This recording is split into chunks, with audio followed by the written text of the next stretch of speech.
Hi viewers, எல்லோருக்கும் வணக்கம். இன்னைக்கு பாண்டியன் ஸ்டோர் கதையில் சரவணன் அவங்க மாமனாரை அடிச்சிடுறாருங்க. அவங்க மாமனார் வந்து நீ பொறுக்கித்தனம் பண்ணுறேன்னு சொல்லிடுறாரு. உடனே இவருக்கு கோபம் வந்து பலான்னு யார் பொறுக்கித்தனம் பண்ணுறா, யார் பொறுக்கித்தனம் பண்ணுறா, இது மாதிரி சொல்லுவியான்னு பலான்னு அடிக்கிறாருங்க. நீ வந்து பொய் சொல்லி உன் பொண்ணை கல்யாணம் பண்ணி கொடுத்துட்ட, அதுவும் இல்லாமல் கடையில் திருடிட்ட, நீ ஒழுக்கம் கெட்டவன், நீ வந்து என்ன சொல்கிறியா நான் பொறுக்கித்தனம் பண்ணுறேன்னு சரியான அடிங்க. அப்புறம் எல்லாரும் மயில் இதை பார்த்துட்டு விடுங்க விடுங்க, எதுக்குங்க இப்படி பண்ணுறீங்க அப்படின்னு சொல்லி கேட்குறாங்க. உடனே கோமதி வந்து வாடி வா, ஃபஸ்ட்டு இவங்கள அமுச்சிட்டு இப்போ நீ வந்திருக்கியா, என்னென்னவோ பண்ணி இந்த வீட்டுக்குள்ளே வரணும்னு நினச்ச, இப்போ இது மாதிரி ஒன்று கதை கட்டிக்கிட்டு வீட்டுக்குள்ளே வர பார்க்குறியா, நீ போலீஸ் ஸ்டேஷனில் எங்களை எப்படியெல்லாம் இழுக்கடிச்சடி வெக்கம் கட்டவில்லை அடத்து அப்படின்னு துப்புறாங்கங்க. அதுக்கப்புறம் பாக்கியமா பாரு, என் பொண்ணு கண்ணீர் உங்களை சும்மா விடாது, அவள் இப்போ என்ன நிலமையில இருக்கா தெரியுமா உங்களுக்குன்னு மயில் மாசமா இருக்கிறத சொல்ல வராங்கங்க. உடனே மயில் வந்து அவங்க வாயை அடக்கி தரன்னு கூட்டின்னு போறாங்க. எதையும் நீங்க சொல்ல வேண்டாமா, ப்ளீஸ்மா வாமா அப்படின்னு சொல்லிட்டு வீட்டுக்கு கூட்டிகிட்டு போயிடுறாங்க.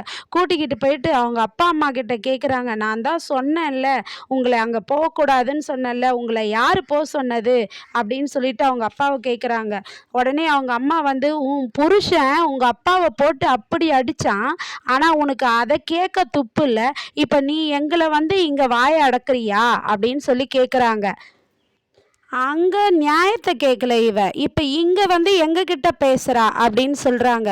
உடனே மயில் வந்து அம்மா நம்ம பக்கம் எங்கம்மா நியாயம் இருக்குது, பொய் சொல்லி என்னை கல்யாணம் பண்ணி வச்சிங்க அவருக்கு, இப்போ அந்த உண்மையெல்லாம் தெரிஞ்சு போச்சு, அதனால் என்னை வீட்டை விட்டு அனுப்பிச்சிட்டாங்க, நான் என்னம்மா பண்ண முடியும், இந்த ஈரைங்களையோ இல்லை அடுத்த ஈரைங்களையோ எனக்கும் அவருக்கும் பொண்டாட்டி புருஷன்ற உறவு முடிஞ்சு போயிடும்.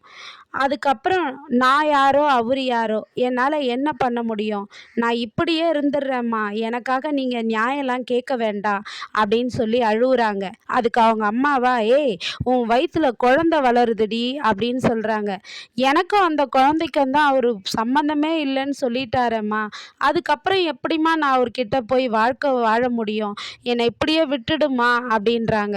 ஏய் நீ இப்படியே இருந்தால் நான் ஊர் உலகத்துக்கு நான் பதில் சொல்ல வேணாவா, என்னை எல்லாம் 4 பேர் கேட்பாங்களே அப்படின்றாங்க மயிலோட அம்மா. உடனே மயில் என்ன சொல்கிறாங்கன்னா, அப்போ எல்லாருக்கும் நீ பதில் சொல்லணுன்னா நான் இந்த வீட்டில் இனிமேல் இருக்க மாட்டேன், நான் போயிடுறேன் அப்படின்ட்டு துணிமணியெல்லாம் எடுத்து வச்சு பேக் பண்ணிட்டு கிளம்புறாங்க. அவங்க அப்பா வந்து வேண்டாமா பாக்கியம் நீ சொல்லு, பாரு மயில் வீட்டை விட்டு போறா அப்படின்றாரு. உடனே பாக்கியம் நான் என்னையா பண்ணுவேன், அவள் வாழ்க்கைக்காக நான் வந்து போய் அவங்ககிட்ட நியாயம் பேசலான்னு போனேன், ஆனால் அது இவளுக்கு தெரியுதா, இப்படி பண்ணுறாள இவ, அதுக்கு மேலே பண்ணுறாள அப்படின்றாங்க. உடனே வந்து அம்மா என் வாழ்க்கைக்காகலாம் நீ பேச வேண்டாம், மயில் சொல்கிறாங்க, என்னை எப்படியே விட்டுரு, நான் வந்து சம்பாதிக்கிறேன் நல்லா, என் வாழ்க்கையை நான் சம்பாதிச்சு என் வாழ்க்கையை நானே பார்த்துக்கிறேன், என்னை பார்த்துக்கிறேன், குடும்பத்தையும் பார்த்துக்கிறேன், என்னை இப்படியே விட்டுருமா, இந்த வாழ்க்கையை எனக்கு போதுமான்னு சொல்லி அழுகுறாங்க. அதுக்கப்புறம் சரவணன் வீட்டில் எல்லாரும் பேசிகிட்டு இருக்காங்க நடந்த பிரச்சனையை வச்சு. அப்போ சரவணன் சொல்கிறாரு, நான் கடைக்கு போயிட்டு வரேன் அப்படின்றாரு. உடனே கோமதியே நில்லு அப்படின்றாங்க. ஆமாம் யார் அந்த பொண்ணு அப்படின்னு சொல்லி கேட்குறாங்க. சரவணன் அப்படியே தகிக்கிறாரு. இல்லைடா சொல்லுடா, உனக்கு தெரிஞ்ச பொண்ணா, யார் அந்த பொண்ணு அப்படின்னு சொல்லி கேட்குறாங்க. அம்மா அது என் கூட படித்த பொண்ணுமா, கோயிலில் பார்த்தேன், யதார்த்தமாக பேசினேன், அதை பார்த்துட்டு அவர் கதை கட்டி விட்டாருமா அப்படின்றாரு சரவணன். உடனே கோமதி சொல்கிறாங்க, ஆமாம் அவங்க எதுக்கோ கதை கட்டுவாங்க, இதுதானே இது கிடச்சிதான் அப்போ அப்படி தாண்டா சொல்லுவாங்க, சரி நீ அதெல்லாம் மனசில் ஒன்றும் நினச்சிக்காதடா, சரி நீ கிளம்பு அப்படின்னு சொல்கிறாங்க கோமதி. பாண்டியனும் நான் கடைக்கு போகிறேன், இனிமேல் அவங்க வரமாட்டாங்கன்னு நினைக்கிறேன், அப்படி வந்தாக்கா எனக்கு கால் பண்ணுங்க அப்படின்னு சொல்லிட்டு பாண்டியனும் கிளம்புறாரு. உடனே அவர் போயிட்ட பிறகு கோமதி ஆமாம் அவங்க வந்தாக்கா இவருக்கு நான் கால் பண்ணிடுவேனா அப்படின்னு சொல்லிட்டு, அவங்க வந்தால் இனிமேல் கோமதி யாருன்னு தெரியும், ஃபஸ்ட்டு இருந்த மாதிரிலாம் இருக்க மாட்டேன், நான் என்ன பண்ணுறேன் பாரு அவங்கள அப்படின்னு சொல்லிக்கிட்டு வீம்புக்குன்னா பேசிட்டு உக்காண்டிருக்காங்க கோமதி.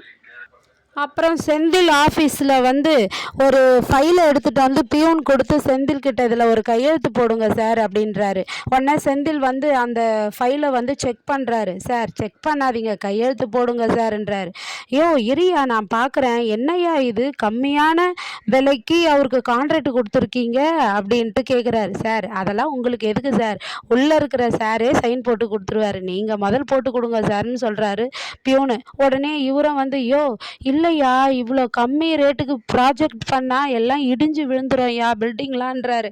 அதெல்லாம் காலகாலமாக அப்படி தான் சார் நடக்குது, நீங்கள் போடுங்க சார் அப்படின்னு சொல்லிட்டு கையெழுத்து வாங்கிட்டு போகிறாரு. பியூனு உள்ளே எடுத்துகிட்டு போய் பெரிய ஆஃபீஸர்கிட்டயே வாங்கிட்டு வந்துடுறாரு.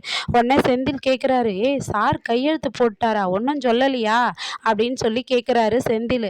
அதெல்லாம் ஒன்றும் சொல்ல சார், நீங்கள் தான் சார் பயந்துட்டு கிடக்குறீங்க, நீங்களாம் ஒரு ஆளா சார் அப்படின்ட்டு போயிட்டு அந்த கான்ட்ராக்ட் ஆளுக்கிட்ட பேசிட்டு ஒரு பணம் கட்டை எடுத்துகிட்டு வந்து ரகசியமாக செந்தில் ட்ராவில் வச்சிடுறாருங்க. ட்ராவில் வச்சுட்ட பிறகு யோ என்னையா இதெல்லாம் தப்பு இல்லையாயா, இவ்வளோ பணம் நமக்கு தராங்களே, இதை வச்சு அவன் பில்டிங்கை நல்லா கட்டலாமையான்னு சொல்கிறாரு செந்தில். சார் அதெல்லாம் அப்படி தான் சார், முதல்ல பிழைக்க தெரிஞ்சுங்க சார் அப்படின்றாரு. யோ எனக்கு பயமாக இருக்குதுயான்றாரு. பயப்படாதீங்க சார், போய் என்ஜாய் பண்ணுங்க சார் நல்லா அப்படின்னு சொல்லிட்டு பியூன் போகிறாரு. அரசி வந்து காலேஜுக்கு போகலான்னு போகிறாங்கங்க. அப்போ குமரவேல் வந்து மடக்கிறாரு. அரசி சொல்கிறாங்க, என்ன உங்களுக்கு என்னை நிம்மதியாகவே விட மாட்டிங்களா, இது மாதிரி நீங்கள் வழி மறைக்கிறத எங்கள் அண்ணனுங்க பார்த்தாக்கா அவ்வளோதான், இன்றைக்கி என்ன பண்ண போகிறீங்க, என்ன இன்றைக்கோ மருந்து வாங்கிட்டு வந்திருக்கீங்களா அம்மாச்சிக்கு அப்படின்னு கேட்குறாங்க. மருந்து இல்லை அப்படின்னு சொல்லிட்டு ஒரு சோப்பு எடுத்து கொடுக்குறாரு. என்னது சோப்பா, நாங்களே மல்லிகை கடை வச்சுருக்கோம், அம்மாச்சிக்கு ஆளுக்கு ஒவ்வொரு சோப்பு வாங்கி தருவோம் அப்படின்றாங்க. என்ன நாளைக்கு என்ன பவுட்ரு வாங்கி தருவீங்களான்னு சொல்லிட்டு கேட்குறாங்க. இதை மட்டும் ஒரு வாட்டி கொடுத்துறேன்னு சொல்லிட்டு கொடுக்குறாரு அரசிக்கிட்ட அந்த சோப்பை. பிரித்து பார்த்தா அதுக்குள்ளே திருப்பியும் சாக்லேட் இருக்குதுங்க. உடனே அரசி அதை பார்க்குறாங்க. அதோட இந்த கதை முடியுது. நாளைக்கு மீண்டும் சந்திப்போம். நன்றி, பாய் பாய்.